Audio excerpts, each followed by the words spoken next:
Hey, what's up? I'm Kim Witte of WitteArtistry, and I'm a special effects makeup artist. I'm going to teach you how to create a realistic looking bruise using the Narrative Cosmetics FX Alcohol Activated Palette. Let's begin. I'm going to show all of the items I'm going to be using to create this look. So everything that's within the kit. I'm going to pull out the colors I'm going to be using specifically to create this bruise. Along with, you're going to need something to apply the makeup with. I highly recommend having a handful of different brushes and then using these wedge sponges, tearing out some irregular holes in it. It'll be great for texturing later. Now we're going to activate the makeup using either 99% isopropyl alcohol or the activator in the palette. If you use the activator in the palette, just use 1 to 3 drops. All right, taking those sponges, we're going to be stippling on prime yellow in an ovally half moon kind of shape. I wanted to simulate the wound that would be caused by getting hit with like a softball or a baseball in your arm. So the impact spot is usually white, and then around that you will have all of the bruising, the broken capillaries and whatnot. So I laid down yellow. This will simulate the healing, and now I'm using the prime red to stipple all into that crescent moon shape. Whenever you're stippling with the sponges, make sure you're doing so irregularly so a pattern does not form in the bruise. Now using the prime blue to add some stippling into the bruise as well.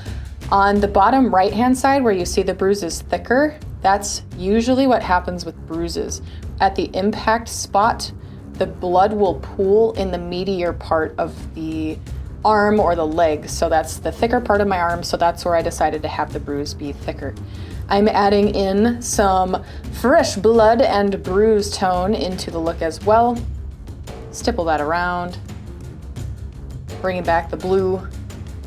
You'll notice that as I'm working with this bruise, I will be switching back and forth between numerous colors as I go.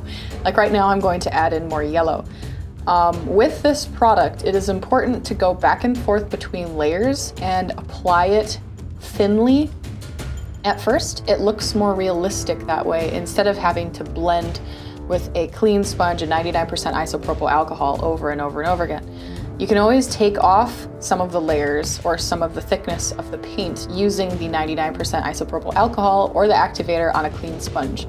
But what you will notice is sometimes you'll get these weird spots that almost looks like, kind of if you drop water on a watercolor painting, it'll create like a little pool around it. So in order to avoid that, we're going to stipple small amounts of each of the color into our bruise and just kind of cycle between them. And occasionally, like I'm doing right now, use a clean sponge with just some of that isopropyl alcohol to blend it. Keep on tapping, adding back in some more blue. Back with your blood. And some more blue as well. Later, I realized that I hadn't brought in purple yet, so I will be bringing out purple to create more of a purplish tone in the bruise. It was getting a little bit too blue, so I will fix that later with the purple. Now for the yellow, since it's the simulating healing color, you want it to spiderweb outward from the bruise, much farther than all the broken capillaries and the pooling blood. Now, after you're done with stippling with the sponges, I found that scumbling makes it look way more realistic. So, scumbling is actually a shading technique where you take a brush or a pencil and you squiggle it around randomly on the surface. So I'm doing that with a watered down purple and the bruise tone.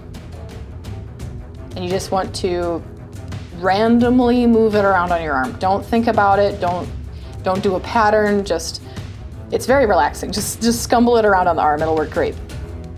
This will make the bruise look way more natural because no matter how much you try to manipulate the sponges or turn them or have a lot of irregular holes, if you're using the same sponge pretty consistently, your brain will notice a pattern. They're really good at noticing patterns. So adding in this scumbling texture and then dolloping on a little bit more color, followed by blending it with a clean sponge with isopropyl alcohol will completely remove all patterns and make it look way more realistic.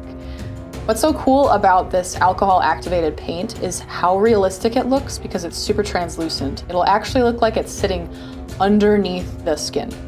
So now that I have built a pretty darn good base, I'm going to be using a lot more of that Bruise tone and a lot more of the blue. The Bruise tone I found is much better to use towards the end of the bruise because it looks like very purposeful broken capillary locations. And with most bruises, unless if they're like super, super extreme, don't have a lot of those highly pigmented, dark, deep purple spots. So I just waited till the end to add more of that. I'm going to be adding a little bit of the reds bleeding towards the white center part of the bruise. This will have a little bit more of a transition between the impact site and then the part where the blood pools.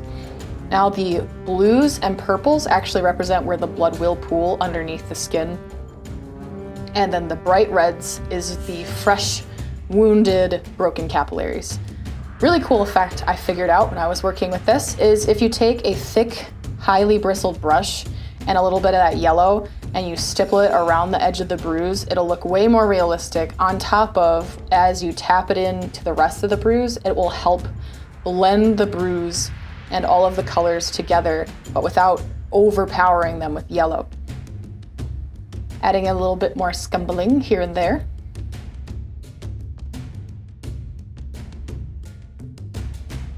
Done! Look at how awesome that looks. You could go a little bit more extreme if you wanted or change the bruise shape, but we need to take this off.